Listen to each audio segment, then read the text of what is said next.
itu nama Tuhan Yesus Kristus kami sudah berdoa mengucap syukur. Haleluya. Amin. Terima kasih dan Ibu kita akan duduk kembali. Kita tetap memuji Tuhan. Kita mau bersama-sama kembali menyembah Tuhan di tempat ini. Ibu wanita senang sangat ada berhadapan dan terima kasih untuk kehadirannya. Kita memuji Tuhan.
dibawa oleh kaum wanita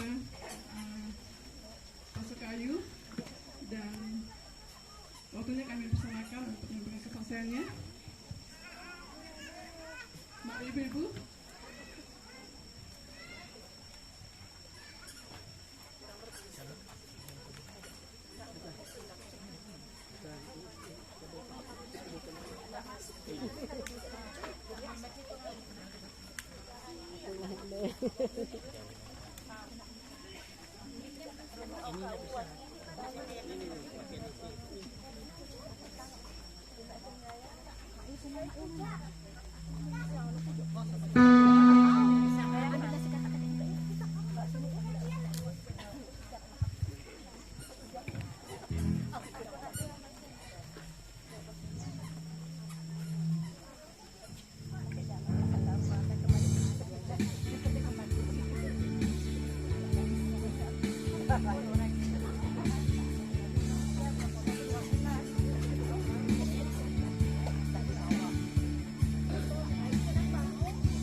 mau datang kepada Tuhan, dan kita seringkali mengeluh untuk bersaksi karena suaranya, bahkan kita tidak mau menyelesaikan apa ya, tapi kita mau banyak berkat Tuhan yang tak terhingga dan tak terhitung berkat Tuhan, dan kita selalu menikmati berkat Tuhan yang ada.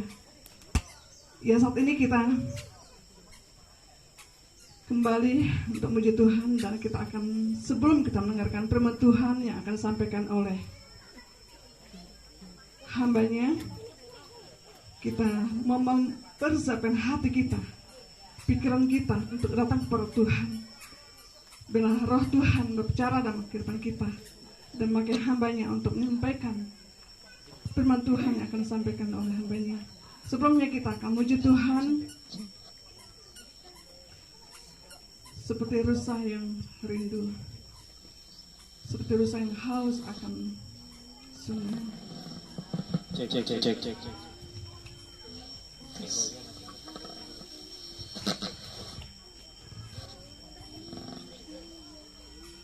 Cek. Dua.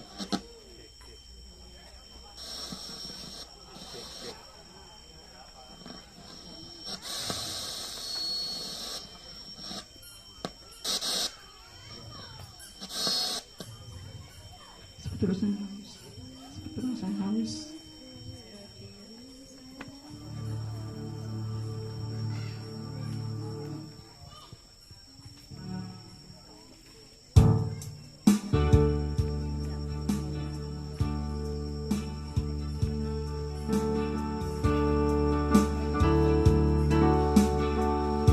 Mari ibu kita mau datang kepada Tuhan dengan merendahkan hati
cek.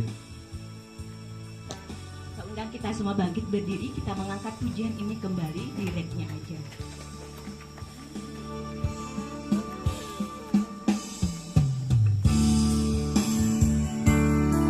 Kita mau mengangkat pujian ini dengan doa kita kepada kita izinkan Tuhan untuk mengenal hati kita, menyelidiki hati kita pada siang hari ini.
Dengan rekan-rekan kami, wanita yang ada di sektor 6.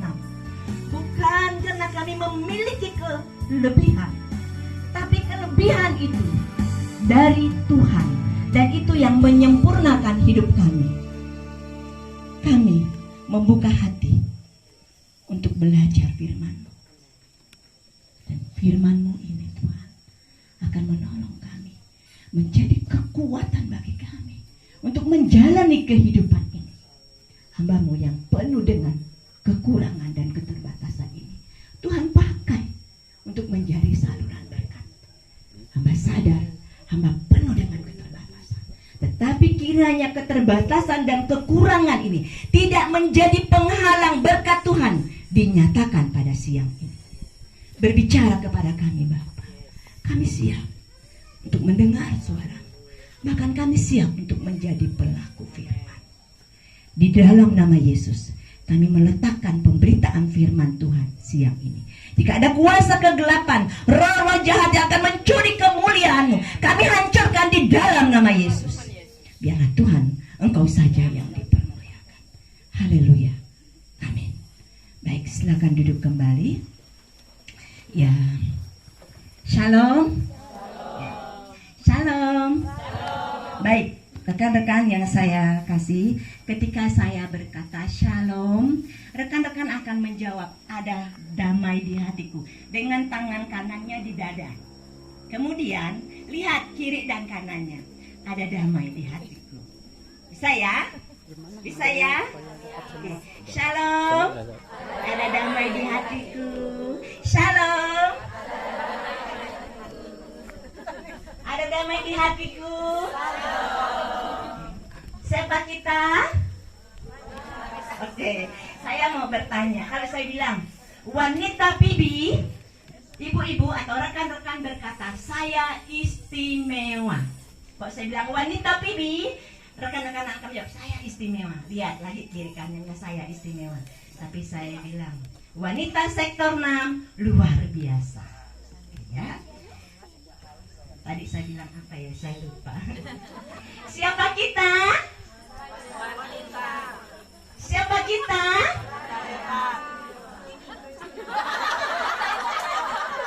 Siapa kita? Kita wanita Pibi, amin.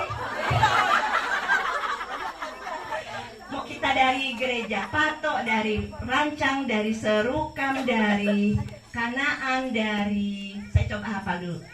Dari Logos, Nebare, dari Polongan, dari Spatun, dari Girak, dari Rancang, dari Laut, Siraba, pasuk kayu.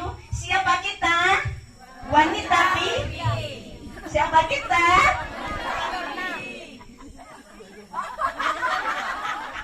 Tidak ada kita wanita gereja Kanaan, amin. Kita adalah wanita pi. Wanita pibi, wanita yang istimewa, amin.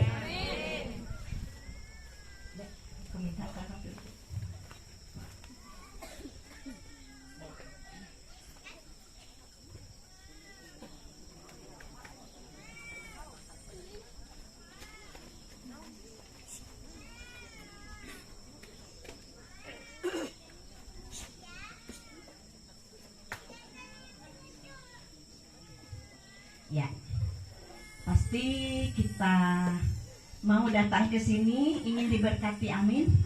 Ya. Rekan-rekan, saya mau bertanya, waktu rekan-rekan masuk, apa yang rekan-rekan lihat tulisan di depan? Sempat lihat? Apa tulisannya? Iya. Oke, dokter apa? Batuk, belimbing. Kemudian bisa mengobati apa? Nah, di sana dia bilang menarik. Saya waktu masuk mata saya besar lihatnya. Saya bilang sama adik Eci, Cici tolong dulu difoto dulu itu. Wow, dunia bisa berbicara. Ya. Bahwa di sini tempat mengobati hati yang patah. Tapi kita di sini nggak patah hati toh? Oke, amin. Lalu dia bilang apa yang keduanya? Kurang piknik. Perlu, makanya kalau sektor 6 mengadakan kegiatan jangan gereja melulu. Kita perlu tempat yang bisa ya, harus tempat yang luas supaya refreshing. Tinggalkan pikir padiku belum dipanen. Jagungku nanti buruk, tinggalkan dulu. Tapi kita mau fokus dulu. Ya, ini akan diberkati oleh Tuhan. Amin. Kemudian ISPA, infeksi saluran perasaan. Wow, jadi perasaan kita sedang infeksi. Jadi nggak batuk, tetapi akan apa? Nanti kita akan lihat. Ternyata ini apa namanya? Sangat menolong. Pendahuluannya. Saya juga agak grogi ya. Oke. Gagal PDKT, katanya pernah dipilih kemudian tereliminasi. Aduh, berarti ya itu ya. Kemudian demam asmara. Enggak lah, kita semua enggak demam asmara. Tapi demam asmara kena cinta tuh. Oke. Kurang perhatian. Wah, enggak lah ya. Enggak lah ya, enggak kurang perhatian kan? Nah, saya enggak baca selanjutnya karena kita di sini bukan itu. Baik, rekan-rekan yang saya kasih dalam Tuhan Yesus, saya Minarni, ya di sektor 6 saya rasa bukan lagi yang asing lah bagi rekan-rekan ya, kecuali kalau saya pergi ke di gereja-gereja yang sektor lain mungkin saya akan memperkenalkan diri lebih dalam. Tetapi kalau di sektor 6 saya rasa sudah hafal lah ya, sudah tahu lah ya. Biasanya kalau saya ke sektor lain makanya lihat Bumin, pasti himpitan, pasti program 1000. Tapi saya menikmati gitu ya. Ya, saya menikmati. Akhirnya Pak Sekum bilang dengan saya, jangan pernah kamu putus asa ya. Terus sosialisasi program itu. Tapi nanti saya akan sosialisasikan. Sekarang kita mau belajar dari bagian firman Tuhan. Pengurus memberikan tema. Saya bilang saya tidak pandai berkhotbah ya, tetapi saya lebih banyak mau kita sharing tentang firman Tuhan. Pengurus memberikan tema dan menggumuli tema ini sesuatu tema yang menurut saya sangat-sangat menggelitik hati itu ya. Bukan karena kurang piknik gitu ya, bukan juga karena kurang perhatian, justru karena perhatiannya lebih sampai menggelitik hati kita. 2 minggu saya berlutut di bawah kaki Tuhan. Ketika saya melihat tema ini, kebahagiaan hidup orang yang mengampuni. Saya bilang, layakkah saya Tuhan? Layakkah saya untuk menyampaikan ini? Semakin saya bergumul di hadapan Tuhan, semakin Tuhan mempertajam kembali tema ini. Dan saya bilang, yes Tuhan, saya siap untuk menjadi berkat. Dan akan menjadi dasar pemberitaan firman Tuhan kita. Kita akan baca di dalam, sebetulnya saya sudah masukkan dalam teks. Ada yang tanggal lahirnya di, oke ya, saya akan tanggal bulan tahun lahirnya di bawah 79. Ada? 79, di bawah 79. Berarti kan 79 ke bawah ya? Ya kan? Nah, lalu yang 80 ke atas. Ada yang 80 ke atas? Oke ya, 79 ke bawah akan membaca di dalam Mazmur pasal 32 ayat 1 sampai 2. Tapi 80 ke atas, ada yang 80 ke atas? Ada? Oke, ada ya. Yang 80 ke atas akan membaca Efesus pasal 4 ayat 32. 79 ke bawah Mazmur pasal 32 ayat 1 dan 2. Kemudian 80 ke atas Efesus pasal 4 ayat 32. Nanti saya akan membaca Kolose pasal 3 ayat 13. Baik, sudah dapat? Oke. Ya. Oke ya. Yang 80 lahir 80 ke atas berarti akan baca Efesus pasal 4 ayat 32. Kemudian yang 79 ke bawah akan membaca Mazmur pasal 32 ayat 1 sampai 2. Oke, mari kita mulai. 1 2 3. Dari Daud, nyanyian pengajaran. Berbahagialah orang yang diampuni pelanggarannya, yang dosanya ditutupi. Berbahagialah manusia yang kesalahannya tidak diperhitungkan Tuhan dan yang tidak berjiwa penipu. Oke, Efesus 4 ayat 32.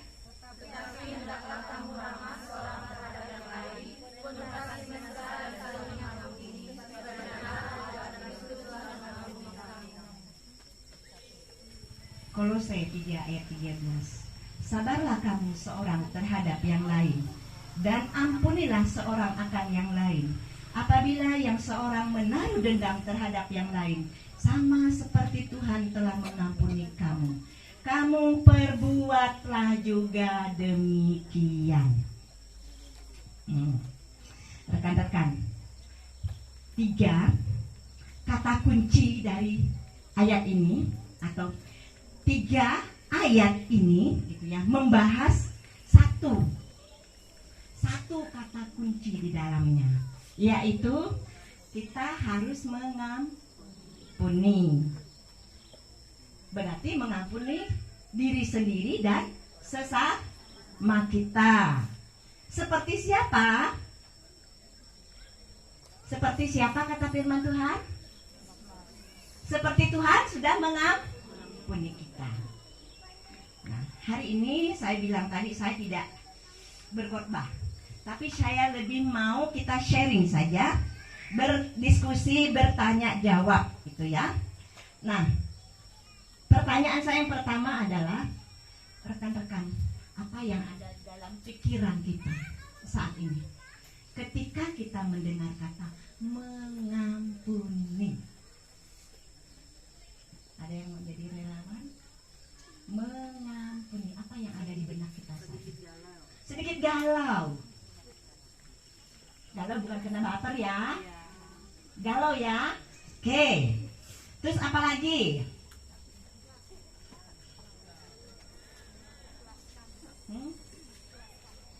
Bertanya-tanya. Bertanya-tanya. Bisa nggak ya gitu ya. Mahasiswa saya, ketika saya masuk kelas dan saya mengajarkan tentang arti mengampuni, tiba-tiba dia nyeletuk begini, Bu, saya mau membantah pernyataan Ibu. Kenapa? Bantah saja. Saya nggak bisa Bu mengampuni, saya nggak bisa. Loh kenapa nggak bisa? Sakit Bu, sakit di sini. Oh ya? Sakitnya seperti apa? Bu, saya nggak bisa tidur. Oh begitu kah? Sebegitu berat kah? Iya Bu. Jadi saya bilang, apa yang harus kamu lakukan saat ini? Kamu pilih tidak bisa tidur, menyakitkan, atau kamu pilih? Enggak Bu, saya belum bisa. bisa terima pernyataan ibu. Oke, tidak apa-apa. Kamu dengar saja dulu saya bicara. Ya, siap bu. Ya.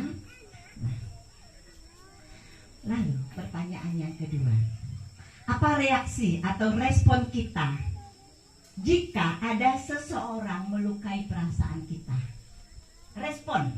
Tadi kan pemikiran, apa sih yang sedang saya pikirkan dengan kata oh mengampuni. Tetapi apa respon kita, apa reaksi kita ketika seseorang melukai kita? Kecewa, oke. Apalagi? Marah, oke. Apalagi? Sedih, apalagi? Sakit hati. Tadi dibilang kurang piknik, tapi kita piknik ya. Oke, apalagi? Tidak terima. Tidak terima, oke. Rekan-rekan, kita lihat ya. Ada marah, sedih gitu ya, jengkel, pengen balas gitu ya. Nanti ya gitu ya. Kemudian ada sikap respon kita dingin. Ya, nggak mesra lagi. Yang sebelumnya gitu kan. Tapi ketika kita merasa dilukai, kita mulai dingin. Dan Roh Kudus bilang jangan kamu dingin. Ramahlah kamu seorang terhadap yang lain. Begitu ya. Bertentangan dengan apa? Dengan hati kita. Dan respon ini adalah alamiah. Alamiah ibu-ibu. Saya tidak bilang biasa ya. Saya nggak bilang kata biasa. Tapi saya bilang respon ini adalah respon yang alamiah.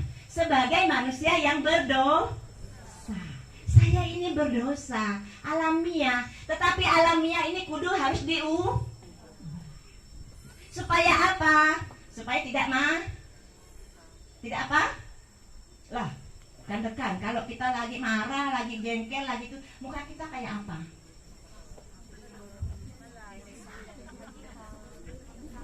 Ya, manyun ya. Kata orang bilang kayak muka pepaya. Muka pepaya itu gimana sih? Tapi kan muka saya memang muka orang kan? Gitu kan? Makanya tadi waktu saya masuk ibu bilang, ada teman saya bilang, aduh saya suka. Saya lihat ini, saya bilang enggak lah, saya justru pengen mukanya terus gitu kan. Nah itu gurau saja ibu-ibu. Apapun yang ada dalam hidup kita itu anugerah Tuhan. Amin. Dan karena tabiat itulah, tabiat dosa inilah yang membuat itu tidak normal. Ya. Kan alamiah.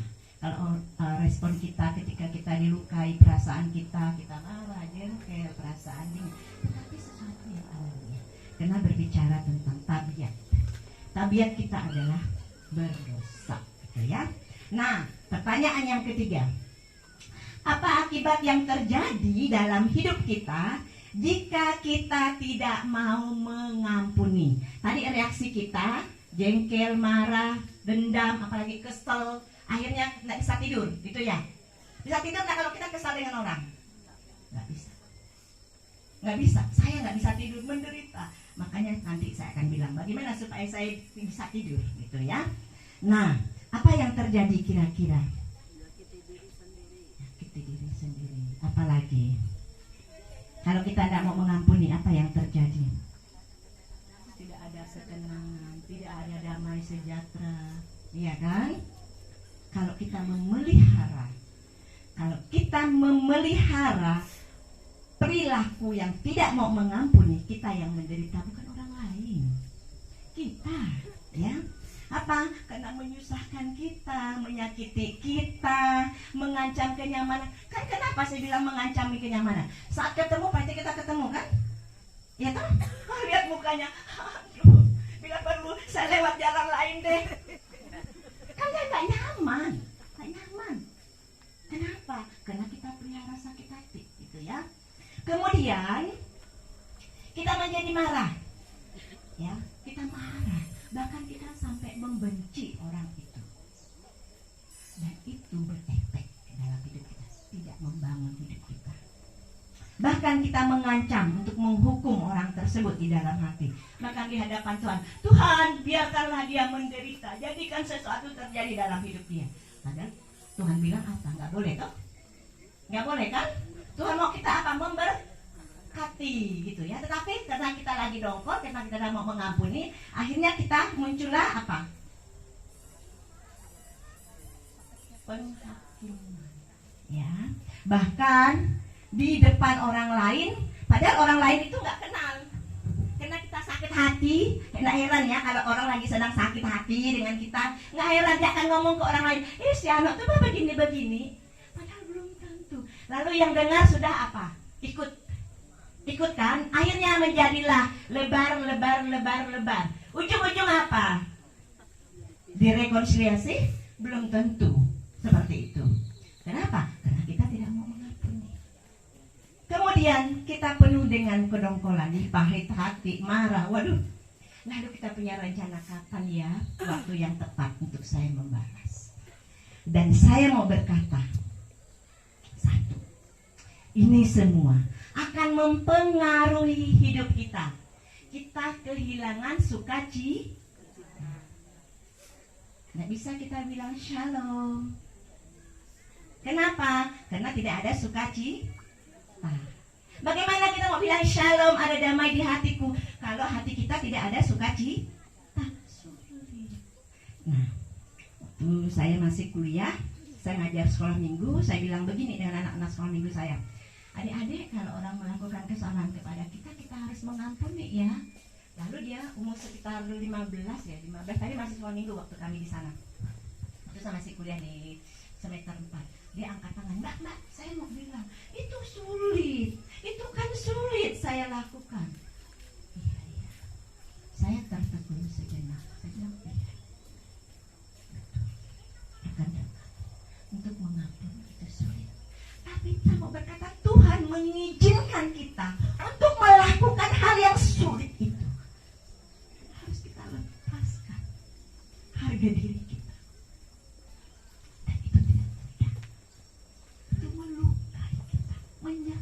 Tapi semua berkata Tuhan mau wanita gereja PIBI melakukan itu supaya kita mengalami sukacita dari Tuhan.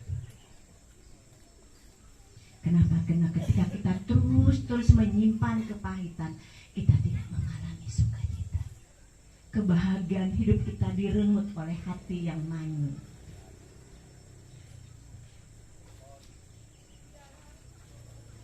Berbicara tentang pengampunan atau mengampuni, saya mau berkata, bukan hal yang mudah, ya. Karena itu berhubungan dengan apa? Kehidupan kita, berhubungan dengan ego kita, berhubungan dengan harga diri kita, cara pandang kita, dan itu yang membuat sulit.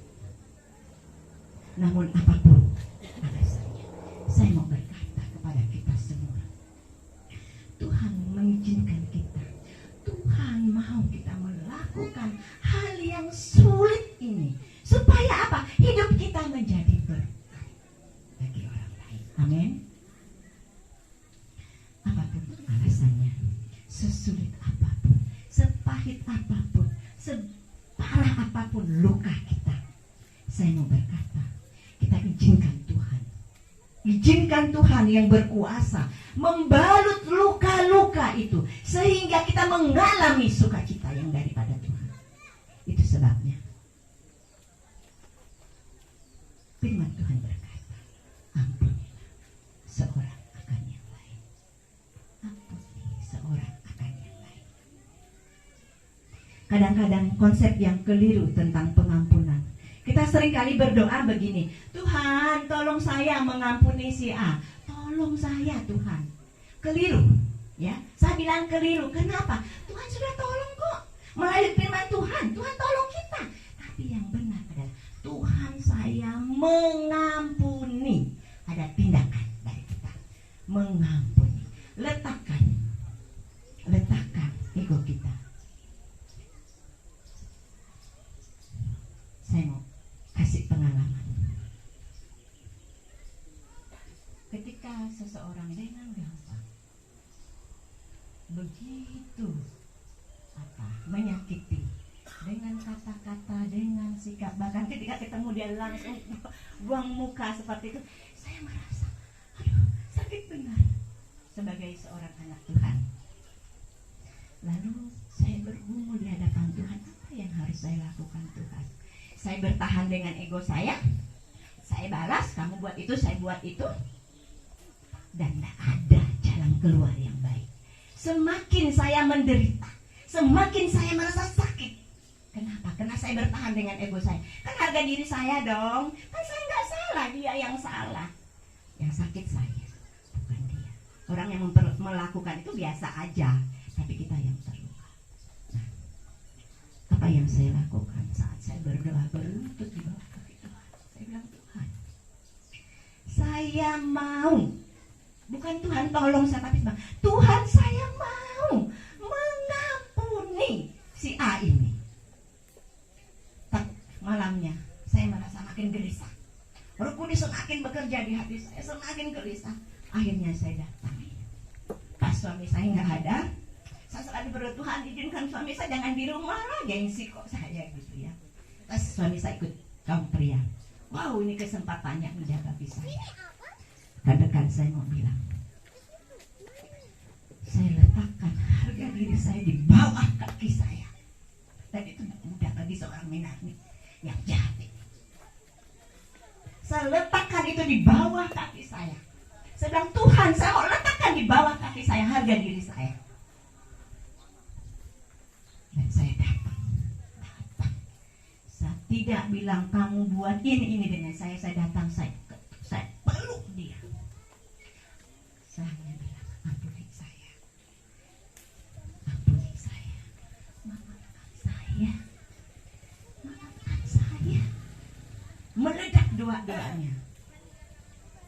Ketika kami berpelukan, saya tidak lagi memikirkan, oh kamu buat ini. Saya tidak pikirkan itu. Yang saya pikirkan adalah hidup saya, kebahagiaan saya. Saya peluk dia, akhirnya bertangisanlah berdoa itu. Kami lupa apa yang sudah terjadi. Kasih karunia Tuhan bekerja dalam hidup kami. Dan efeknya, teman saya, orang yang saya ambil, wow, mengalami sukacita, nampak dari raut mukanya penuh sukacita. Wow, melakukan tindakan yang kecil, lepaskan harga diri kita di bawah kaki kita, dan kita mengalami sukacita. Tak terasa lambung saya sembuh. Saya bayangkan lambung saya kronis Tuhan, padahal bukan karena lambungnya, tapi karena pikiran saya yang terus merasa, aduh, dia ngomong saya baper, dia ngomong saya baper. Karena apa? Karena rasa kita merasa kok seperti kita gitu. Tapi ketika saya letakkan harga diri Minarni di bawah kaki saya injak harga diri saya. Tuhan, saya injak harga diri saya. Tuhan melakukan itu di kayu salib. Dan saya mengalami sukacita. Dan efeknya kepada orang yang saya ampuni, yang mengalami sukacita yang dari Tuhan. Ketaatan kita. Tuhan mau kita melakukan itu. Omong kosong kalau saya bilang ampuni orang lain, ampuni orang yang melakukan kesalahan padamu, tapi saya tidak pernah melakukan itu. Saya hanya bilang, Tuhan tolong saya. Maaf, rekan-rekan, Tuhan sudah tolong kita, tapi harus ada action dari kita, tindakan dari kita melakukan. Dan pemulihan itu terjadi bukan hanya kepada saya, tetapi kepada rekan yang saya ampuni. Kita akan mengalami berkat Tuhan yang luar biasa. Berkat Tuhan tidak hanya berbicara tentang uang, ya. Berkat Tuhan tidak melulu tentang uang, tentang posisi, bukan itu. Itu adalah bagian dari berkat yang akan kita nikmati ketika kita mengalami kasih Tuhan. Berkat Tuhan adalah berbicara tentang suasana hati kita, sukacita, kebahagiaan. Karena Amsal pasal 17 ayat 12 berkata, hati yang gembira adalah obat. Obat yang apa? Obat yang manjur. Tetapi semangat yang patah, nah, bayangkan kalau kita pelihara tidak mau mengampuni, semangat kita patah, remuk tulang ini. Dalam doa Daud pun berkata, ketika aku menyimpan kesalahanku Tuhan, aku remuk, gitu ya. Nah, versi Alkitab dalam Alkitab sehari-hari nas ini berbunyi seperti ini. Hati yang gembira adalah obat yang manjur, dan pikiran yang ceria memberikan kesembuhan. Saya mau bilang, ketika kita melakukan tindakan untuk mengampuni, kita mengalami kesembuhan. Karena kita mengalami sukacita. Bagian firman Tuhan, bahasa sehari-hari sekarang Alkitab sudah diterjemahkan dengan beberapa bahasa. Saya lebih mau melihat kepada bahasa yang kekinian, yang sehari-hari dapat saya pahami gitu ya. Jadi hati yang gembira dan pikiran yang ceria, artinya pikiran kita positif, ternyata bisa menjadi obat yang manjur, artinya dapat menyembuhkan segala penyakit kita. Amin. Saya tidak bergantung lagi dengan obat mah. Ya, enggak, saya tidak bergantung dengan obat mah ya. Karena saya tahu obatnya hati yang gembira adalah obat. Dalam proses mengambil tindakan untuk mengampuni. Mengapa kita harus bersukacita? Karena sukacita adalah bagian dari hidup anak-anak Tuhan. Amin. Ya. Dan Tuhan juga berkata kepada kita, harusnya kita berjaga-jaga, ya. Jangan kita memberikan kesempatan kepada iblis untuk bekerja dalam hidup kita. Ingat, iblis nggak mau diem, ya. Iblis nggak akan diem. Setelah kita ampuni, iblis nggak diem. Iblis akan goda lagi, lihat, dia buat itu lagi kan dengan kamu. Teman-teman, saya mau bilang, ketika kita mengambil keputusan untuk mengampuni, seberapapun dia buat itu, kita sudah tidak sakit hati. Ya, saya nggak sakit hati. Itu saya melihat, aduh kasihan sekali. Dan akhirnya kita terus memberikan. Mungkin dia kurang perhatian dari kita.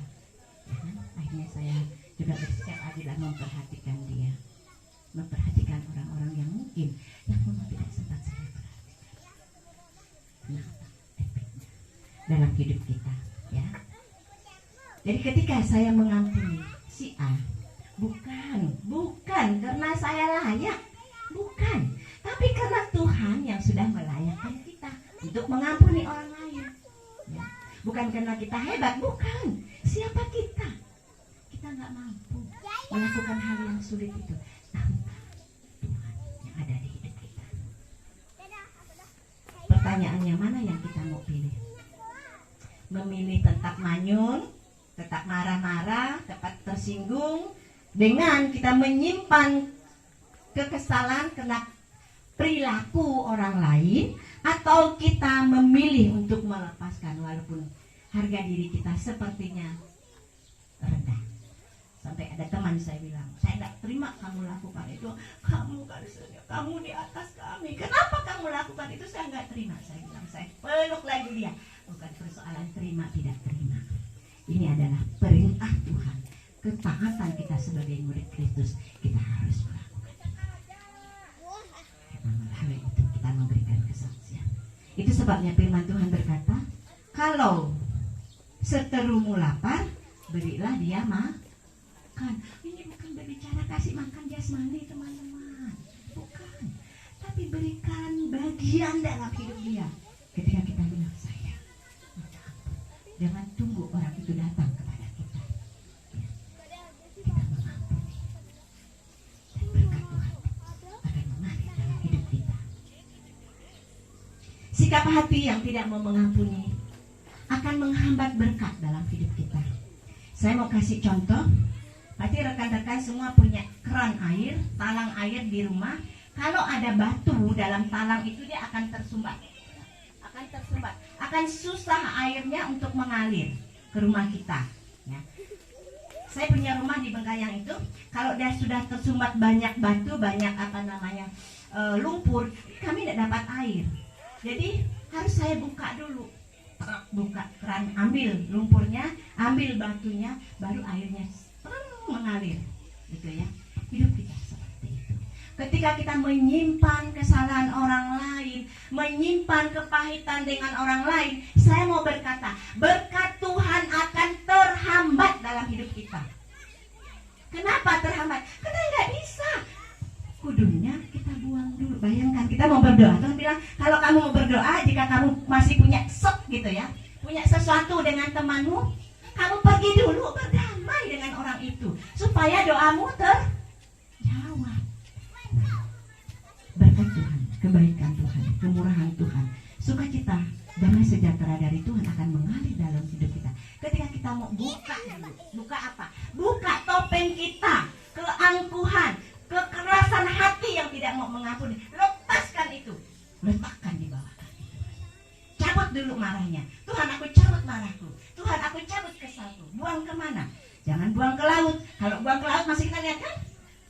Tapi bilang dengan Tuhan di dalam nama Yesus. Ambil satu kertas. Saya ambil satu kertas. Saya tulis semua. Lalu saya bilang, dalam nama Yesus. Saya bakar ini di dalam nama Yesus. Supaya tidak mengikat saya lagi. Saya bakar kertas itu. Dan puji Tuhan. Saya bilang, saya mengalami sukacita. Dan berkatnya bukan hanya untuk saya. Berkatnya akan ada untuk anak-anak saya. Berkatnya akan ada untuk keluarga saya. Berkatnya akan ada dalam pelayanan saya. Firman Tuhan berkata dalam Yesaya pasal 59 ayat 2, tetapi yang merupakan pemisah antara kamu dan Allahmu ialah segala kejahatanmu, dan yang membuat dia menyembunyikan diri terhadap kamu sehingga dia tidak mau mendengar ialah karena dosamu. Saya tidak berbicara tentang dosa. Saya mau berbicara tentang kejahatan. Kejahatan adalah hati yang tidak mau mengampuni. Kemarahan, kedongkolan, dendam, nah, itu yang akan menghambat berkat dalam hidup kita.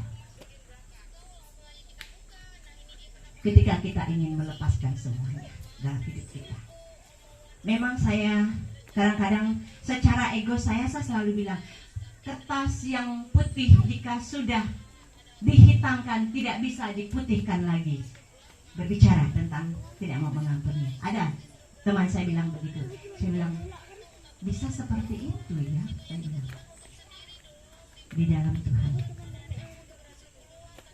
Sebanyak apapun yang kita tulis tentang apa yang orang buat dengan kita, ketika kita mau melepaskan itu dalam kasih Tuhan, dia akan putih. Dia akan putih. Artinya apa putih? Saya nggak akan merasa sakit hati, saya nggak akan merasa terluka dengan apa yang saudara dilakukan. Dalam firman Tuhan, dalam Matius, Tuhan mengajarkan Petrus datang kepada Tuhan. Tuhan, berapa kali sih kami mengampuni orang yang bersalah kepada kami? Tuhan bilang apa di sana? 70 kali 7 kali. 70 kali 70 kali kali 7. Kalau kita hitung-hitung dengan matematika dapat dihitung enggak? Dapat dihitung enggak? Dapat. Ya, tapi matematika Tuhan enggak begitu. Tuhan bilang bukan 7 kali Petrus, tapi 70 kali 70 kali 70 kali. Artinya ya ada batasnya. Nah, ketika kita melakukan tindakan untuk mengampuni, saya mau bilang, kita tidak merasa sakit hati, kita tidak merasa terluka dengan apa yang orang perbuat dalam hidup kita. Kenapa? Karena kita mengalami kasih Tuhan. Rekan-rekan, mengapa kita harus mengampuni atau memaafkan kesalahan orang lain? Yang pertama, mengampuni adalah dasar untuk menerima pengampunan dari Allah. Oh teman-teman, siapakah kita? Sehingga kita tidak mau mengampuni sesama kita. Matius pasal 6 ayat 14-15 berkata, karena jikalau kamu mengampuni kesalahan orang lain, Bapamu yang di sorga akan mengampuni kamu juga. Tetapi jika kamu tidak mengampuni orang lain, Bapamu yang di sorga tidak mau mengampuni kesalahan kamu. Wow, tragis banget rekan-rekan yang saya kasih dalam Tuhan Yesus. Kalau kita melihat firman Tuhan ini tegas, jelas, kamu ampuni kesalahan orang lain, Bapamu di sorga akan mengampuni kamu. Kalau kamu tidak mengampuni, Bapamu yang di sorga tidak mengampuni. Hati-hati. Kalau kita tetap bertahan dengan ego kita sulit untuk menerima kemurahan Tuhan. Oleh sebab itu, tidak ada kata lain. Ambillah sikap ampun. Siapakah kita? Karena dasar saya mengampuni karena saya mau menerima pengampunan dari Tuhan. Kemudian yang kedua, kita mengampuni kesalahan orang lain. Kita mau melihat mengapa saya harus mengampuni. Karena apa? Mengampuni adalah mengingat betapa besarnya kita sudah diampuni. Betapa besar kasih, gitu ya.